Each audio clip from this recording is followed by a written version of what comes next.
лекарства, нефть, медизделия. Вот, еще это полный цикл от я до вылета.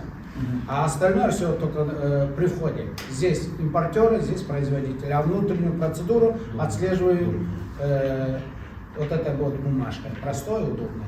Да. То есть, Алмабек Насырканович, 5 позиций вы оставляете? Диля, Да. вот так. Как юрист. Это только наши наброски. Это не значит, что запись, Ну, понятное дело. Все, вот это. Да. Поэтому это все вот оформляться нормативно-правовыми актами. На это уйдет как минимум 3 месяца. 3 месяца для того, чтобы месяц он висел на общественном обсуждении. Месяц-два он дискутировался в парламенте, принял закон, и президент подпишет, с того момента только закон вступит. Но есть вот это окошко, вопросы задают. Допустим, закон примут в марте, а что будет вот этот вот период, да? Мы написали циркулярное письмо, я его подписал, отправил по всем налоговикам, чтобы не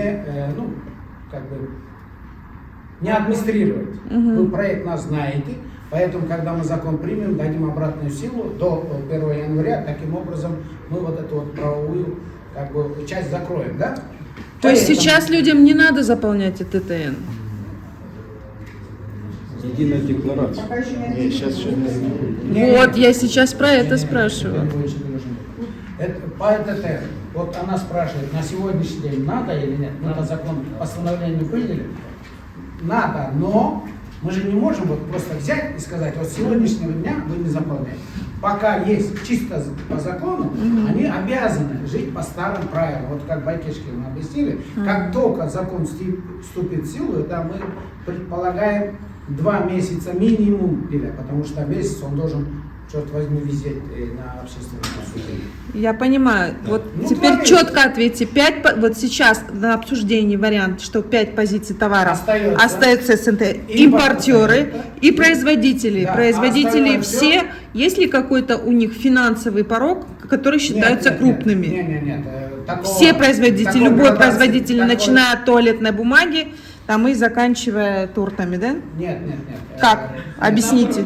Нет, давайте так. Я понял. Я понял.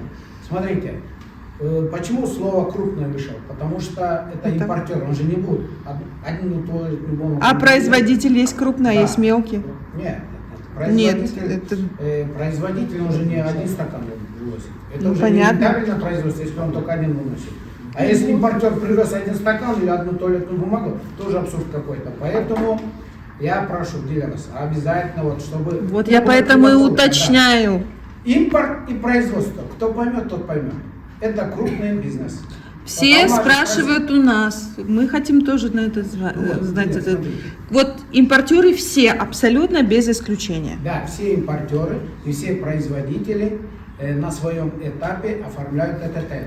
Все. А 5 видов вот этих вот акцизных оформляют ТТН полный цикл до вылета, пока конечно потребитель не купит. А по вот этим товарам, о которых мы говорим, импорт и производство, там же есть вопрос, а что будет дальше? Это магазины, базары, комки, да? Они освобождаются, они переходят на упрощенный вид, как Алма сказала, на упрощенный вид отчетности, это бумажная версия счет фактуры. Как до этого жили. Ну вот смотрите, если импортируют один вертолет, допустим. Это вот по крупному. Вот смотрите, Алмабек Насырканович, смотрите, импортируют вертолет для МЧС. Он один. Я не знаю. До этого вы сказали, что производитель и импортер. Нет, до сниженных ставок. До сниженных ставок, она крупная налоговая. То есть, как глобус отпускать от ТТТ? Я не знаю. Прозвучало так. Не, нормально.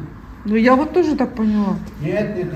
Вопрос еще последний, я уточню. Вот смотрите, МЧС поступает вертолет, он один. Его как, МЧС поступает вертолет. Я для примера говорю, это крупная единица техники. Да. Она тоже ТТНом будет? Конечно. Ага. Одна, единственная. Да. Все. Для среднего и мелкого, как называется? Бизнеса. Бизнес, да? Среднего и малого среднего бизнеса полностью будут упрощены. То есть, если так, Малый и средний бизнес, мы же так говорим, малый и средний. Возмущаются только они. Крупные, крупные говорят, оставьте. 3 месяца сказали.